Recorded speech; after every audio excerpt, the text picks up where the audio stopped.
Gene संकल्पना में हम लोग आज पढ़ेंगे अनुवांशिक पदार्थों का द्विगुणन किस प्रकार से होता है, डुप्लीकेशन कैसे होता है।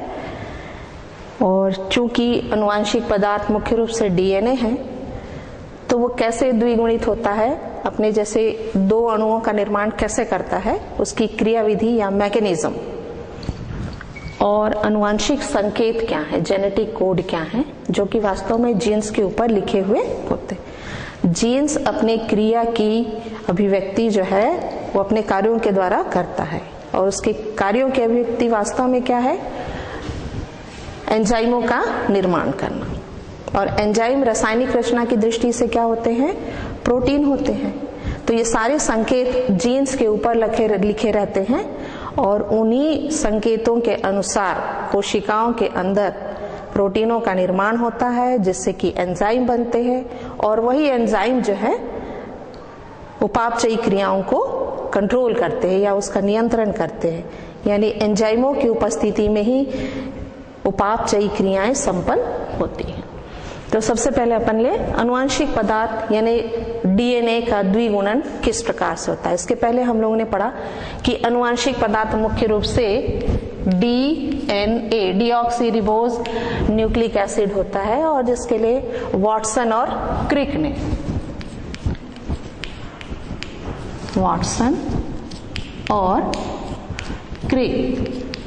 ये दो साइंटिस्टों ने डीएनए का मॉडल प्रस्तुत किया था, जिसके लिए उनको नोबेल पुरस्कार भी प्राप्त हुआ था। इस चीज को ध्यान रखिएगा। सबसे ज्यादा प्रचलित जो मॉडल है वो वाटसन और क्रिक का ही मॉडल है। उस मॉडल के अनुसार डीएनए के जो अणु होते हैं वो पॉलीन्यूक्लियोटाइड्स की दो श्रृंखलाओं से बनते हैं। पॉलीन्यूक्लियोटाइड्स का मतलब होता है ऐसी श्रृंखलाएं जिसमें बहुत सारे न्यूक्लियोटाइड्स हैं।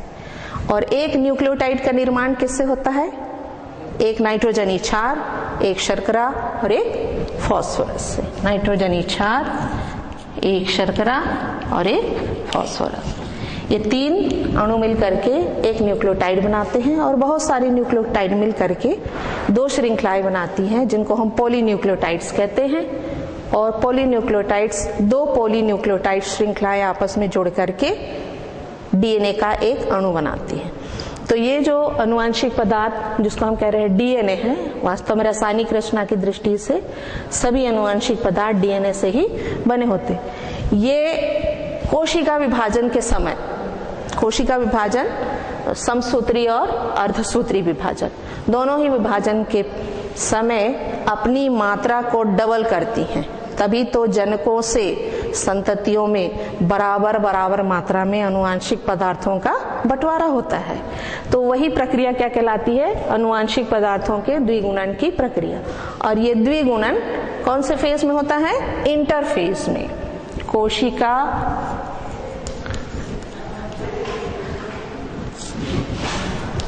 विभाजन की अंतरावस्था,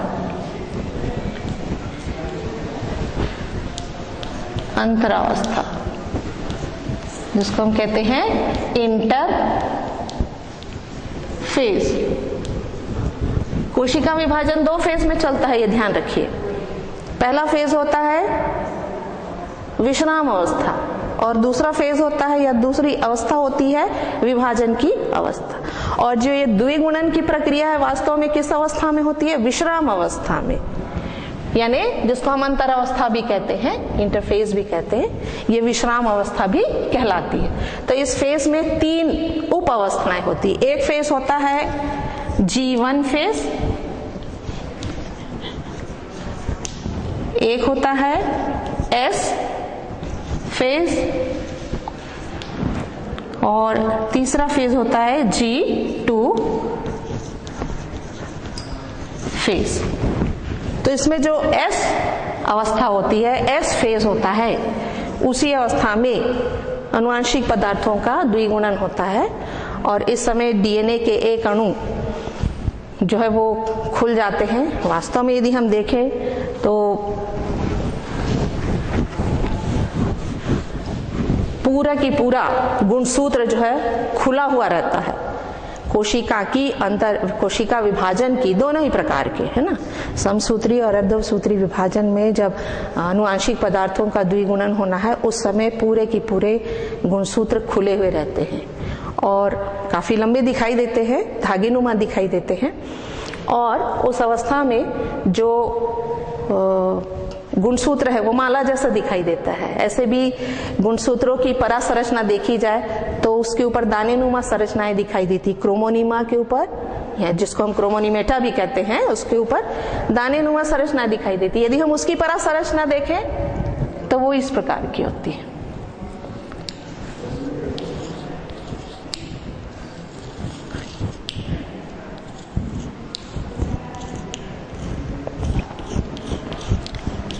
यूकैरियोटिक कोशिकाओं में जो क्रोमेटिन पदार्थ होता है उसमें डीएनए के साथ विशेष प्रकार का प्रोटीन पाया जाता है जिसको हम कहते हैं बेसिक प्रोटीन हिस्टोन्स।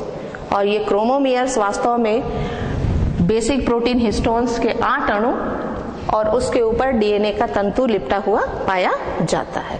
तो ये जो 8 अणु होते हैं, यदि हम क्रोमोमेयर को ध्यान से देखें तो ये इस प्रकार का होता है H2A, H2B, H3 और H4। इन सब के 2-2 अणु यानी कुल मिलाकर के 8 अणु मिलकर के एक कोर बनाते हैं, सेंटर बनाते हैं और उसके चारों ओर डीएनए का तंतु पूरा लिपटा हुआ रहता है।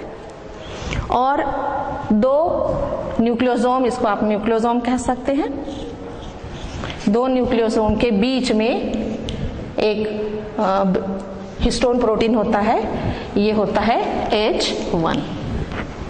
तो कोर में 8 हिस्टोन प्रोटीन, 8 अणु होते हैं और बाहर एक जो कि H1 कहलाता है, ये बाहर स्थित होता है। इसको आसानी से हटाया जा सकता है, लेकिन जो 8 अणु होते हैं हिस्टोन प्रोटीन को, उनको हटाने के लिए या उनको प्राप्त करने के लिए उसके चारों ओर के जो डीएनए तंतु हैं उनको क्या करना पड़ता है, खोलना पड़ता है। और वास्तव में यही डीएनए के अणु वास्तव में सिस्ट्रॉन होते हैं। सिस्ट्रॉन क्या है?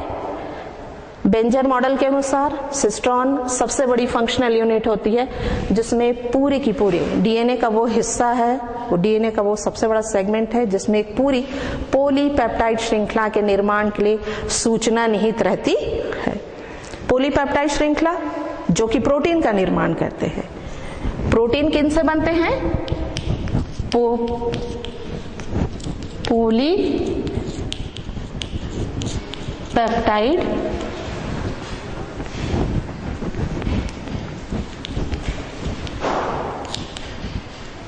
श्रृंखला से। पॉलीपेप्टाइड श्रृंखला किससे बनती है? अमीनो अम्लों के जुड़ने से। इन्हें बहुत सारे अमीनो एसिड्स आपस में, अमीनो अम्ल आपस में जुड़ करके पॉलीपेप्टाइड श्रृंखलाएं बनाती हैं और पॉलीपेप्टाइड श्रृंखलाएं मिला करके प्रोटीन का निर्माण करती हैं। तो किसी प्रोटीन में एक श्रृंखला होती है, एक पॉलीपेप्टाइड श्रृंखला होती है, किसी प्रोटीन में 2 पॉलीपेप्टाइड श्रृंखलाएं होती है, किसी में 4 होती है, किसी में 6 होती है, किसी में उससे ज्यादा श्रृंखला हो सकती है। जैसे यदि हम हीमोग्लोबिन का उदाहरण लें, हीमोग्लोबिन ब्लड प्रोटीन है, एक संयुक्त प्रोटीन है, तो उस प्रोटीन में 4 श्रृंखलाएं होती है, 2 अल्फा चेन होती है और 2 बीटा श्रृंखलाएं होती है। तो इस प्रकार के 4 पॉलीपेप्टाइड श्रृंखला मिला करके हीमोग्लोबिन का एक अणु बना रही है। और उन पॉलीपेप्टाइड श्रृंखलाओं को बनाने के लिए कौन से अणु आपस में जुड़ते जाते हैं? अमीनो अम्ल। आपने 11th में पढ़ा होगा अमीनो एसिड्स क्या है? प्रोटीन की इकाइयां हैं, प्रोटीन का निर्माण करने वाली इकाइयां हैं, जिसमें एक NH2 समूह होता है, एक COOH समूह होता है। उसका सूत्र है RCH NH2COOH। इनकी भी अपनी अलग अलग कैटेगरी होती है, लेकिन एक NH2 समूह और एक COOH समूह अनिवार्य है, हर अमीनो एसिड्स में होता है। कुछ अमीनो एसिड्स ऐसे होते हैं जिसमें कि 2 NH2 समूह होता है और एक COOH समूह होता है। कुछ अमीनो एसिड्स ऐसे होते हैं जिसमें 2 COOH समूह रहता है और एक NH2 समूह रहता है। तो उस हिसाब से अमीनो अम्ल की कैटेगरीज रहती हैं। याद रखिए, अमीनो एसिड्स प्रोटीन निर्माण के लिए अत्यंत आवश्यक है, जिसमें 50% अमीनो एसिड्स को हमको बाहर से प्राप्त करना पड़ता है और कुछ जो है हमारे शरीर के अंदर ही निर्मित होती है। तो इन अमीनो एसिड्स को आपस में जोड़ करके पॉलीपेप्टाइड श्रृंखला बनाना और उन पॉलीपेप्टाइड श्रृंखलाओं से प्रोटीन का निर्माण करना और उस प्रोटीन के द्वारा क्या बनना, एंजाइम बनना, क्योंकि हर उपापचयी क्रिया के लिए एंजाइम जरूरी है। तो एंजाइम वास्तव में क्या है, प्रोटीन है जो इन श्रृंखलाओं से मिलकर के बनते हैं। तो इन अमीनो एसिड्स को आपस में जोड़ने के लिए जो सूचनाएं रहती है वो इन अनुवांशिक पदार्थ यानी डीएनए के ऊपर संकेत के रूप में लिखी हुई रहती है। और किस संकेत के रूप में लिखी रहती है, नाइट्रोजन के क्षारों का क्रम, एडेनाइन, ग्वाइनिन, साइटोसिन, थाइमिन, इस प्रकार से जो श्रृंखला रहती है न्यूक्लियोटाइड्स की, वही संकेत इन अमीनो एसिड्स को पढ़ने के लिए काम में रहता है। सपोज जैसे कोई एक पॉलीपेप्टाइड श्रृंखला है, उसमें कितने अमीनो एसिड जुड़ेंगे, 10 जुड़ेंगे कि 20 जुड़ेंगे कि 25 जुड़ेंगे कि 51 जुड़ेंगे कि 52 जुड़ेंगे, ये सूचना डीएनए के ऊपर लिखी हुई रहती है। तो जब तक इस पदार्थ का मात्रा डबल नहीं हो तब तक अपनी संततियों में वो पदार्थ क्या है, बराबर मात्रा में नहीं बढ़ सकता है। इसीलिए कोशिका विभाजन की जो अंतर अवस्था है उसके एस फेज में, सिंथेसिस फेज में डीएनए का डुप्लीकेशन होता है, या जिसको हम कहते हैं रेप्लिकेशन भी कह सकते हैं या द्विगुणन की प्रक्रिया कहते हैं। इसमें दोनों तंतु जो है, पहले तो डीएनए का अणु खुलता है, अनवाइंडिंग होती है, क्योंकि वो तो ट्विस्टेड संरचना है, कुंडलित संरचना है। कुंडलित संरचना इसलिए कि कम से कम जगह पर ज्यादा से ज्यादा अनुवांशिक पदार्थ समाहित हो सके, इसीलिए अनुवांशिक पदार्थ कुंडलित अवस्था में पाए जाता है। तो जब वो खुलते हैं, खुलने के बाद वो सीढ़ी जैसे सीधे हो जाते हैं।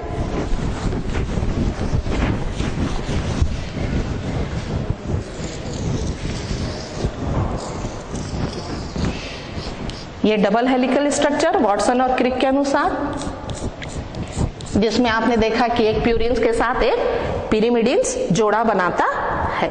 कभी भी दो प्यूरिन्स आपस में जोड़ा नहीं बनाते। जब ये खुलते हैं तो इस प्रकार से सीढ़ीनुमा दिखाई देते हैं। उसके बाद कुछ एंजाइमों की सहायता से इनके बीच के हाइड्रोजन बंधु को तोड़ दिया जाता है। तोड़ने से क्या होगा, जैसे सीढ़ी को आप बीच में से दो भाग कर देंगे तो वो फैल जाएगा और वाई शेप का हो जाता है। तो वैसे ही इसकी संरचना भी आपको डीएनए की संरचना खुले हुए या टूटते हुए डीएनए की संरचना इस प्रकार से दिखाई देगी। ये कार्य अपने आप नहीं होता, इसके लिए अलग अलग प्रकार के एंजाइमों की आवश्यकता पड़ती है।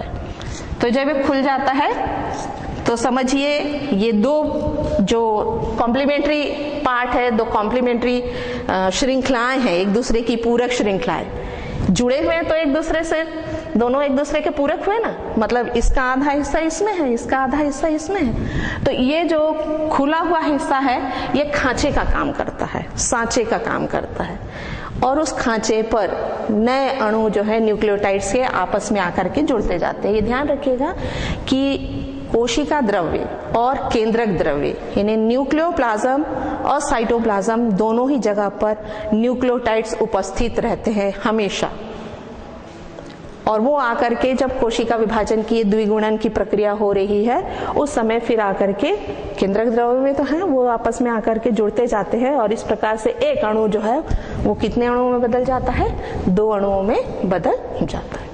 तो ये वास्तव में किस प्रकार से बदलता है, ये द्विगुणन की प्रक्रिया के लिए 3 प्रकार दिए गए या 3 मॉडल दिए गए कि इन विधियों से डीएनए का या अनुवांशिक पदार्थों का द्विगुणन होता है। तो उसमें जो पहली विधि है डीएनए द्विगुणन की या अनुवांशिक पदार्थ के द्विगुणन की, वो है कंजर्वेटिव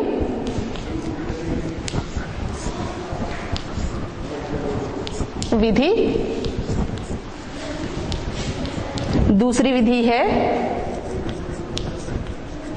सेमी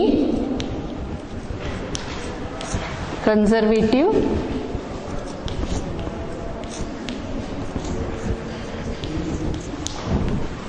और तीसरी है डिस्पर्सिव विधि, कंजर्वेटिव, सेमी कंजर्वेटिव और डिस्पर्सिव विधि। तो जो पहली विधि है कंजर्वेटिव विधि, इस विधि के अनुसार जो नए डीएनए के 2 अणु बनते हैं, पुराने डीएनए के अणु से जो नए डॉटर मॉलिक्यूल्स बनते हैं, उसमें एक अणु पूर्ण रूप से पुराने पदार्थ का बना रहता है और दूसरा अणु पूर्ण रूप से नए पदार्थ का बना हुआ होता है। जैसे हम इसको थोड़ा डायग्राम के रूप में उदाहरण लें।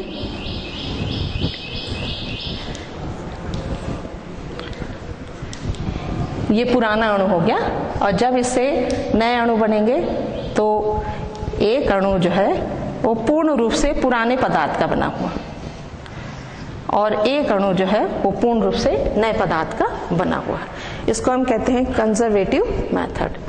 दूसरी विधि के अनुसार ये पुराना अणु है और जब इससे नए अणु बनते हैं तो उसमें एक तंतु पुराना अणु और दूसरा जो है वो नया।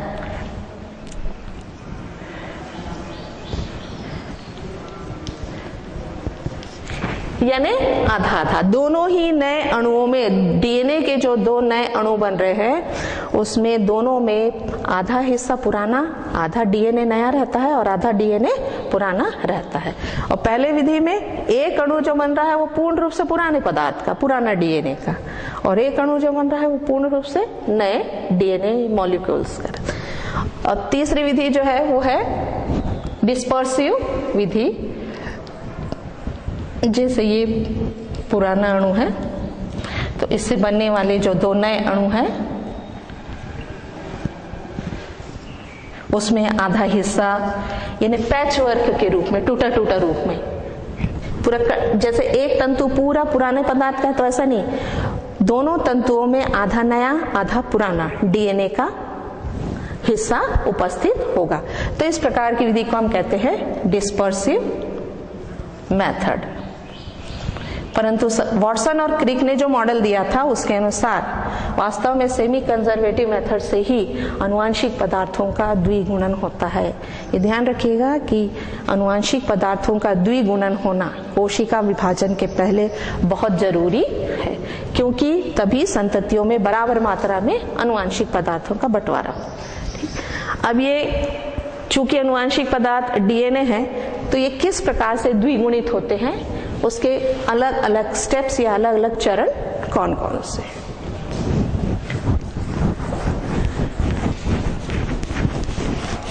द्विगुणन या डुप्लीकेशन को दूसरे शब्दों में रेप्लिकेशन भी कहते हैं और हिंदी में उसको कहते हैं पुनरावृत्ति। और इसमें सबसे पहले जहां से डीएनए के तंतु में जहां से डीएनए की डुप्लीकेशन की शुरुआत होनी है, पहले उस बिंदु का ज्ञान किया जाता है या उस पॉइंट को खोजा जाता है या उस पॉइंट को चूज किया जाता है, चुना जाता है कि इस पॉइंट से डीएनए के इस भाग से, डीएनए तो काफी लंबा होता है, पूरा गुणसूत्र जो है काफी लंबा होता है और पूरे के पूरे भाग में द्विगुणन की प्रक्रिया नहीं होती, एक खास भाग से ही द्विगुणन की प्रक्रिया आरंभ होती। तो जिस भाग से, जिस पॉइंट से द्विगुणन की प्रक्रिया आरंभ होनी हो, डीएनए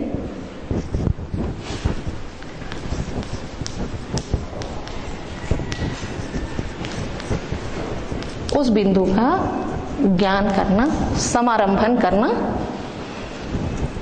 पहला। समारंभन बिंदु का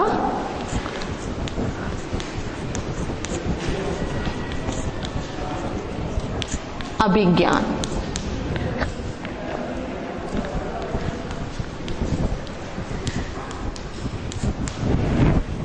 समारंभन बिंदु का अभिज्ञान कराया जाता है। जैसे कि ये मान लीजिए डीएनए है,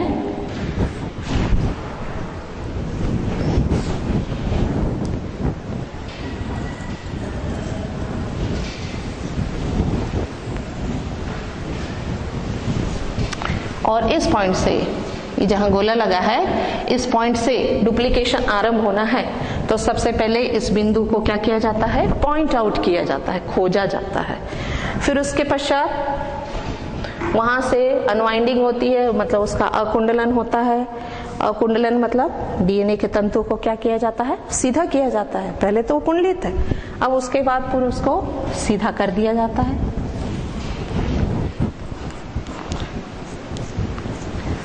सीधा करने के बाद उसको खोला जाता है, यानी तोड़ा जाता है, और इसके लिए 3 मुख्य एंजाइम भाग लेते हैं।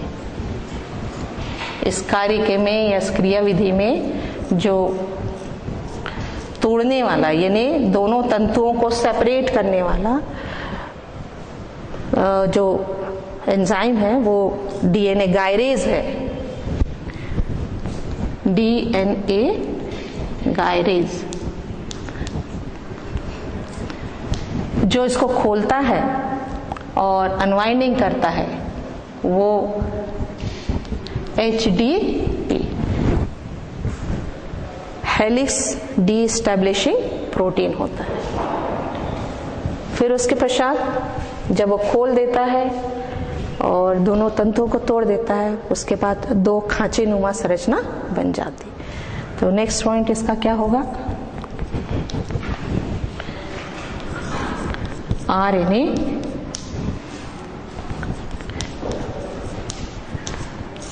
प्राइमर का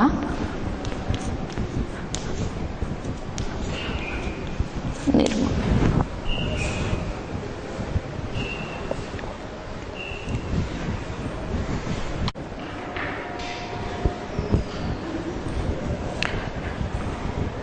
डीएनए द्विगुणन की जो क्रिया विधि है उसके अंतर्गत हम लोगों ने पढ़ा कि समारंभन बिंदु का सबसे पहले अभिज्ञान कराया जाता है, उसके बाद डीएनए प्राइमर का निर्माण कराया जाता है। तो जो डीएनए के समारंभन बिंदु का अभिज्ञान कराया, अभिज्ञान मतलब उसको पहचानना, उस बिंदु को, उस पॉइंट को पहचानना, ये 3 एंजाइमों की सहायता से होता है। एक होता है अनवाइंडिंग प्रोटीन,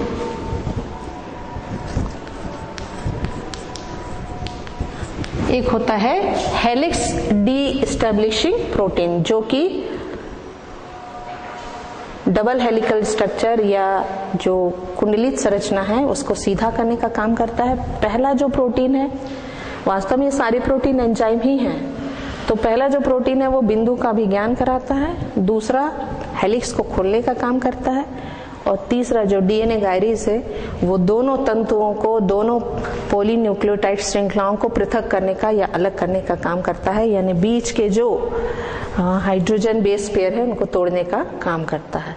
तो जब जहां से टूटना आरंभ होता है, जैसे यहाँ से अभिज्ञान करा दिया गया, तो यहीं से ये फोर्क क्या होने लगता है, खुलने लगता है, ये टूटने लगता है बीच में से, और इसकी संरचना कुछ इस प्रकार की हो जाती है, आधी आधी संरचना। दोनों ही पॉलीन्यूक्लियोटाइड्स अब एक दूसरे से पृथक हो गए हैं, और इनके सामने का जो खुला हिस्सा है या खाली हिस्सा है उस पर सबसे पहले आरएनए के तंतु का निर्माण होता है। और आरएनए का जो तंतु होता है या आरएनए श्रृंखला जो होती है वो सिंगल श्रृंखला होती है, एकल श्रृंखला होती है, और उसमें थाइमिन की जगह पर यूरेसिल होता है। जैसे यहाँ पर यदि एडिनाइन आ गया, एडिनाइन, और इधर क्या है, थाइमिन है, तो थाइमिन के सामने तो एडिनाइन ही जुड़ेगा, लेकिन एडिनाइन के सामने क्या जुड़ेगा, यूरेसिल जुड़ेगा।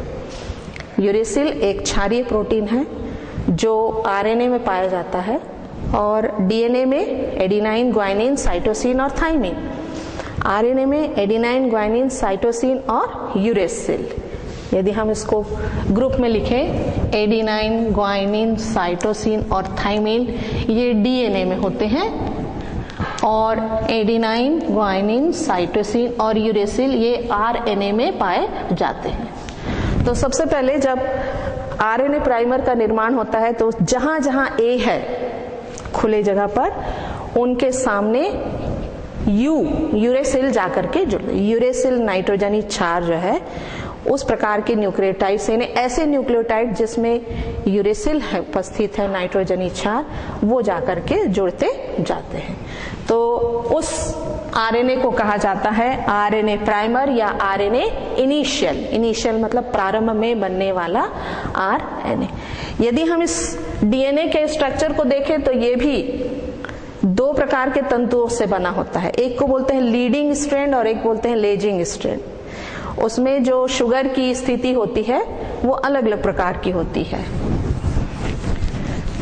जैसे कि यदि आप परासंरचना देखें फिर से डीएनए की, तो ये एडेनाइन है, इसके साथ एक शुगर जुड़ा हुआ है और इसमें जो पहला कार्बन परमाणु, ये दूसरा, तीसरा, चौथा और इसके साथ होता है पांचवा। एडेनाइन के सामने जुड़ा रहता है थाइमिन, थाइमिन से जुड़ा हुआ है ये शुगर है, ये sugar deoxy ribose sugar, sorry, ये इस प्रकार से। तो ये पहला, दूसरा, तीसरा, चौथा और इधर होगा पांचवा। तो इसमें जो तीसरा कार्बन परमाणु है वो ऊपर है और पांचवा कार्बन परमाणु नीचे की ओर है। तो इस श्रृंखला को हम 3 और नीचे लिखेंगे 5, और इसमें पांचवा कार्बन परमाणु ऊपर है तो इसको हम लिखेंगे 5 और नीचे लिखेंगे 3। कार्बन परमाणु की स्थिति के अनुसार दोनों श्रृंखलाएं 5-3 और 3-5 पोजीशन वाली होती। एक में जो शुगर है उसका पांचवा कार्बन परमाणु ऊपर, तो ये ऊपर की ओर अपवर्ड डायरेक्शन में, और दूसरा जो है श्रृंखला वो नीचे डाउनवर्ड, यानी 3-5 पोजीशन होती। तो इसी प्रकार से यदि हम यहाँ साइटोसिन देखें, साइटोसिन के आगे ग्वाइनिन, इसके आगे शुगर जुड़ा हुआ होगा इस प्रकार से। इसमें फर्स्ट, सेकेंड, थर्ड, फोर्थ और ये हो जाएगा 5th। तो जहां 5th और 3rd कार्बन परमाणु होता है वहीं इस पर फॉस्फोरस समूह जुड़ा हुआ रहता है। इस प्रकार से दो प्रकार की व्यवस्था पॉलीपेप्टाइड न्यूक्लियोटाइड्स की श्रृंखला में उपस्थित होती है। ये 5 और इन दोनों के बीच में 3 और 5 के बीच में यहाँ फॉस्फोरस जुड़ा रहता है।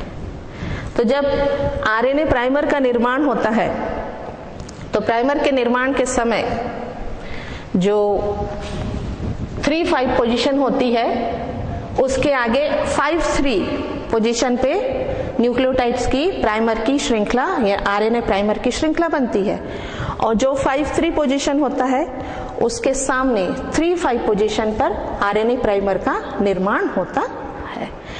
5-3 है तो उसके जो खांचा है, उसका जो सांचा है, उसके आगे 3-5 पोजीशन में यानी नीचे की तरफ क्या होगा, श्रृंखला का निर्माण होगा, आरएनए की श्रृंखला का निर्माण होगा। डीएनए के सप्लीमेंट्री या कॉम्प्लीमेंट्री तंतु बनने के पहले याद रखिए आरएनए प्राइमर का निर्माण होता है।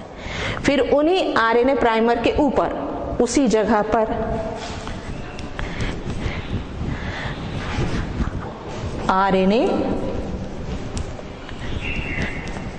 प्राइमर पर डीएनए के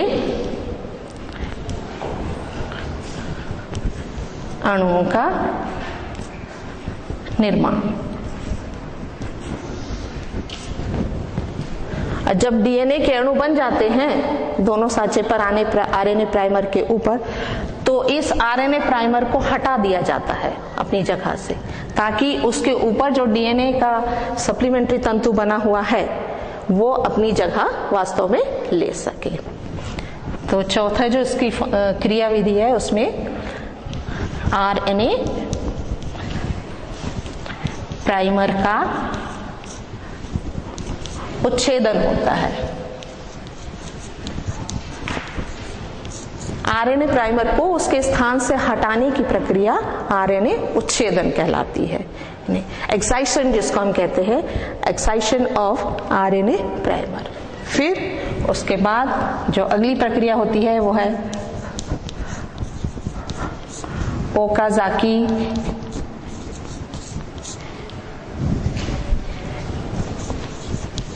खंडों का निर्माण और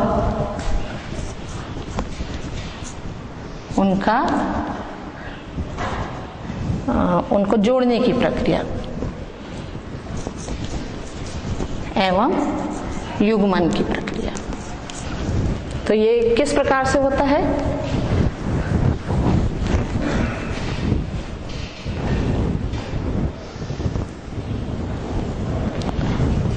ये इस प्रकार से वाई शेप का हो गया। ये डीएनए का पीछे का हिस्सा है जो अभी संयुक्त रूप में है। ये 5 है, इधर 3 पोजीशन, इधर 3 है और इधर 5 पोजीशन। तो 5-3 के आगे जो आरएनए का प्राइमर बनता है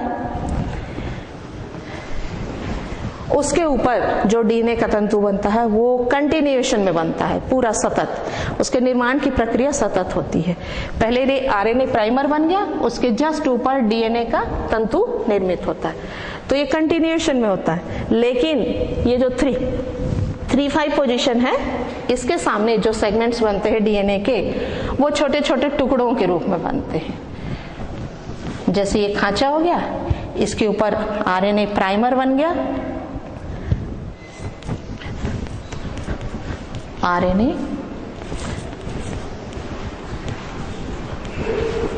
अब इसके ऊपर जो डीएनए का सेगमेंट बनेगा वैसे छोटे छोटे टुकड़ों के रूप में बनेगा, और इन्हीं टुकड़ों को, डीएनए के छोटे छोटे सेगमेंट्स को हम कहते हैं ओकाजाकी फ्रैगमेंट्स।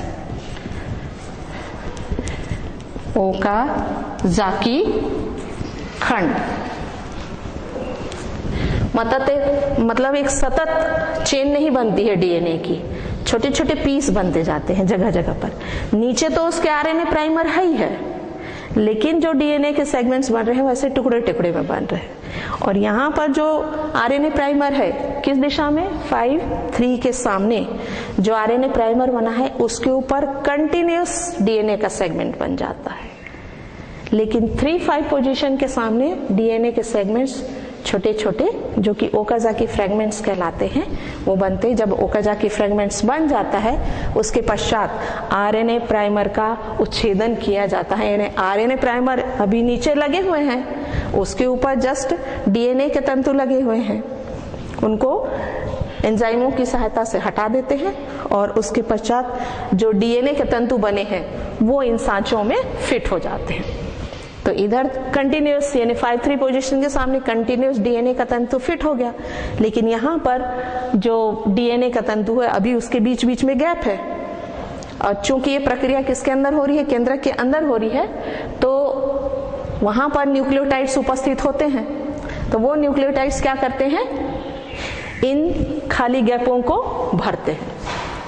डीएनए लाइगेज, जिसको हम कह सकते हैं लाइगेज एंजाइम्स की सहायता से न्यूक्लियोटाइड्स को बीच बीच में ला करके जोड़ दिया जाता है। तो इस प्रकार से डीएनए का एक सतत चेन या सतत श्रृंखला निर्मित हो जाती है दोनों तरफ। और उसके पश्चात एक डीएनए का मॉलिक्यूल जो है, अब यहाँ पर ये कंटिन्यूअस नीचे की तरफ हो गया, अब ये पीछे की तरफ ये प्रक्रिया चलेगी। तो एक अणु जो है वो पूरे की पूरे 2 अणुओं में, 2 बराबर अणुओं में, जिनमें न्यूक्लियोटाइड्स की मात्रा बिल्कुल बराबर ही होगी दोनों अणुओं में। ऐसा नहीं कि एक में कम है दूसरे में ज्यादा, ऐसा कभी नहीं होता। जितने इस श्रृंखला में होंगे न्यूक्लियोटाइड्स उतने ही दूसरे श्रृंखला में उपस्थित होते हैं। तो इस प्रकार से एक अणु से 2 अणु बन गए। जितने भी डीएनए के अणु केंद्रक में उपस्थित हैं वो सब की सब एस फेज में, सिंथेसिस फेज में डबल हो जाते हैं।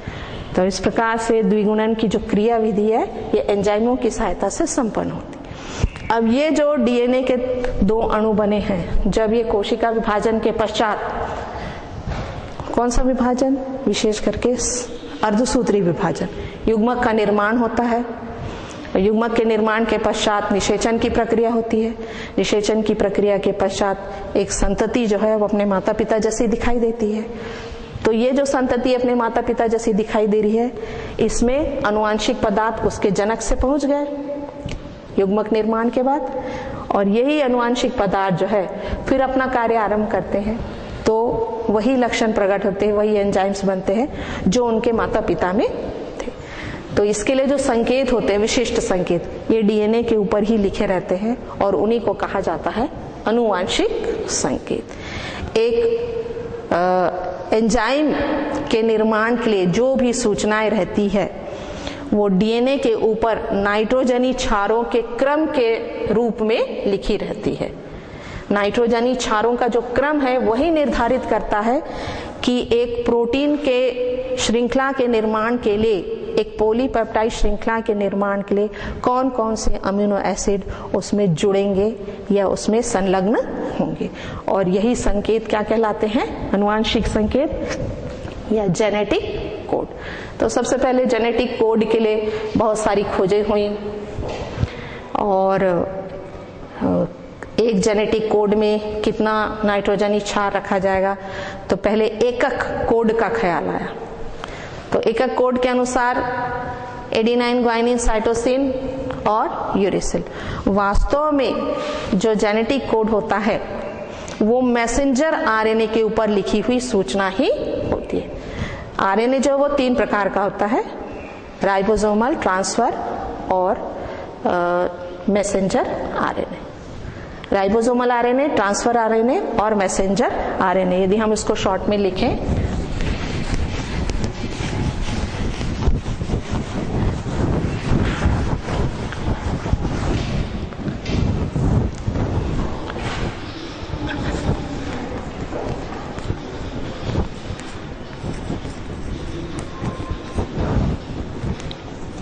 mRNA, दूसरा rRNA, R for ribosomal. Ribosomes का नाम सुना होगा आपने, जन कोशिकाओं में पाया जाता है, जो प्रोटीन संश्लेषण के कारखाने होते हैं। और तीसरे होते हैं ट्रांसफर RNA। तो ये जो आरएनए प्राइमर बना है, आरएनए प्राइमर डीएनए की डुप्लीकेशन के समय, वही आरएनए प्राइमर वास्तव में मैसेंजर आरएनए होता है। चूंकि ये केंद्रक में बनता है, तो केंद्रक से सूचना लेकर के वो कहाँ जाता है? साइटोप्लाज्म में जाता है, यानी कोशिका द्रव में जाता है। और उस कोशिका द्रव के द्वारा, कोशिका द्रव में फिर प्रोटीन के निर्माण की प्रक्रिया होती है, जिसमें बहुत सारे राइबोसोम्स आपस में जुड़ते हैं और पॉलीराइबोसोम बनता है। और पॉलीराइबोसोम बनाने के द्वारा फिर पॉलीपेप्टाइड श्रृंखलाएं निर्मित होती है।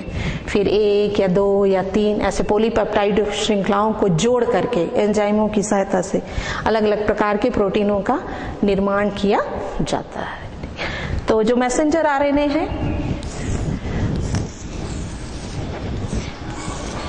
ये है साइटोप्लाज्म, जिसको हम कहेंगे कोशिका द्रव्य, और ये है केंद्रक। मैसेंजर आरएनए का निर्माण कहाँ पर हो रहा है? केंद्रक के अंदर हो रहा है। यहाँ से सूचना लेकर के वो कोशिका द्रव्य में आता है, और बाकी जो प्रक्रिया है, प्रोटीन निर्माण की प्रक्रिया, वो साइटोप्लाज्म में संपन्न होती है। तो ये जो सूचना है वास्तव में नाइट्रोजनी क्षारों के क्रम के रूप में रहता है, जिसमें 3 नाइट्रोजनी क्षारों का एक का जो क्रम है वो एक अमीनो एसिड को कोड करता है। 20 अमीनो एसिड के लिए 64 कोडॉन्स होते हैं। 3 नाइट्रोजनी क्षारों का क्रम, 1 कोडॉन। 3 नाइट्रोजिनस बेस बराबर 1 कोडॉन। 3 नाइट्रोजनी क्षारों का जो क्रम है वो एक अमीनो एसिड को पढ़ने के लिए काम में आता है। कुछ अमीनो एसिड्स ऐसे होते हैं जिनको पढ़ने के लिए 2 कोडॉन का इस्तेमाल करना पड़ता है। किसी अमीनो एसिड को पढ़ने के लिए 3 कोडॉन का इस्तेमाल करना पड़ता है। एक कोडॉन में 3 नाइट्रोजनी क्षार। यदि किसी पॉलीपेप्टाइड श्रृंखला में 20 अमीनो एसिड जुड़े हुए हैं, 1 से लेकर के 20 तक के यदि अमीनो एसिड जुड़े रहते हैं तो उनके लिए 20 कोडॉन्स होंगे और एक कोडॉन में 3 नाइट्रोजनी क्षार हैं। इसका मतलब क्या कि कितने न्यूक्लियोटाइड्स होने चाहिए? 20 अमीनो एसिड जोड़ना है। एक अमीनो एसिड के लिए एक कोडॉन में 3 नाइट्रोजनी क्षार, तो 20 दिया 60 न्यूक्लियोटाइड्स उस श्रृंखला में उपस्थित होना चाहिए। डीएनए का जो सिस्टोन है, जिसको हम कह रहे हैं फंक्शनल यूनिट है, तो उसके लिए लगभग 60 न्यूक्लियोटाइड्स यहाँ पर होने चाहिए। ठीक, तो इस प्रकार से जो मैसेंजर आरएनए होता है वो कोडॉन्स, ट्रिपलेट कोडॉन्स का समूह होता है जिसके ऊपर डीएनए से सूचना लिखी रहती है। डीएनए की सूचना आरएनए के ऊपर आ गई और ये आरएनए कब बना था?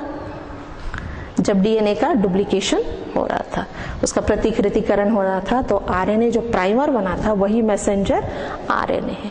डीएनए की सूचना मैसेंजर आरएनए के ऊपर लगती है। तो मैसेंजर आरएनए के ऊपर नाइट्रोजनी क्षारों का वह क्रम जो किसी एक पॉलीपेप्टाइड श्रृंखला को कोड करता है या संकेत करता है या उसके निर्माण के लिए सूचना निहित रहती है, उसी को हम कहते हैं जेनेटिक कोड। और इसकी बहुत सारी विशेषताएं हैं कि हर पॉलीपेप्टाइड श्रृंखला के या जेनेटिक कोड के आगे जो है वो आरंभन करने वाले कोड्स रहते हैं जिनको हम इनिशिएटर कोडॉन्स कहते हैं, लास्ट में समापन कोडॉन्स रहते हैं। इनके बीच में कोई गैप नहीं रहता, कॉमा नहीं रहता, और एक कोडॉन से दूसरा कोडॉन जो है वो कभी भी एक कोडॉन का यदि इस्तेमाल, जैसे एन, एडिनाइन, साइटोसिन, ग्वाइनिन, ये 3 नाइट्रोजनी क्षारों का एक क्रम है। फिर साइटोसिन, ग्वाइनिन, साइटोसिन, साइटोसिन। तो यदि ये एक अमीनो एसिड को पढ़ने के लिए काम आ रहा है तो दूसरे अमीनो एसिड को पढ़ने के लिए इस कोडॉन का इस्तेमाल नहीं किया जाता। ठीक, और इसमें डिजेनरेसी रहती है, मतलब एक अमीनो एसिड को पढ़ने के लिए एक से अधिक कोडॉन का भी इस्तेमाल किया जा सकता है। और इसमें कुछ समापन कोडॉन्स रहते हैं जिनको नॉनसेंस कोडॉन्स भी कहते हैं। और इस जेनेटिक कोड की एक खास बात और होती है कि ये सभी ट्रिपलेट्स होते हैं, कोडॉन्स। जेनेटिक कोड कोडॉन्स का समूह है और एक कोडॉन मतलब 3 नाइट्रोजनी क्षारों का एक क्रम है। तो ये सूचना के द्वारा ही पॉलीपेप्टाइड श्रृंखला निर्मित होती है जो आपस में जुड़ करके प्रोटीन बनाते हैं और वही प्रोटीन एंजाइम के रूप में काम करते हैं। तो इस प्रकार से जीन की अभिव्यक्ति होती है अपने कार्य के द्वारा। समझ में है? पूरे पॉइंट्स जो है आप विशेष करके मैसेंजर आरएनए, ये मैसेंजर आरएनए जो है ये केंद्रक से जब बाहर जाता है तो ट्रांसफर आरएनए और राइबोसोमल आरएनए ये भी साइटोप्लाज्म में उपस्थित होते हैं जो केंद्रक से ही आ रहे थे और उनका फंक्शन अलग है। ये राइबोसोम से जुड़ता है, ट्रांसफर आरएनए जो है वो अमीनो एसिड्स को पकड़ करके लाता है कि चलिए पॉलीपेप्टाइड श्रृंखला का निर्माण करेंगे, और मैसेंजर आरएनए जाकर राइबोसोमल आरएनए से जुड़ जाता है। तो इस प्रकार से जो प्रोटीन के निर्माण की प्रक्रिया है वो एक के बाद एक स्टेप बाय स्टेप चलती है, लेकिन सूचना को केंद्रक से कोशिका द्रव्य में आना जरूरी है। धन्यवाद।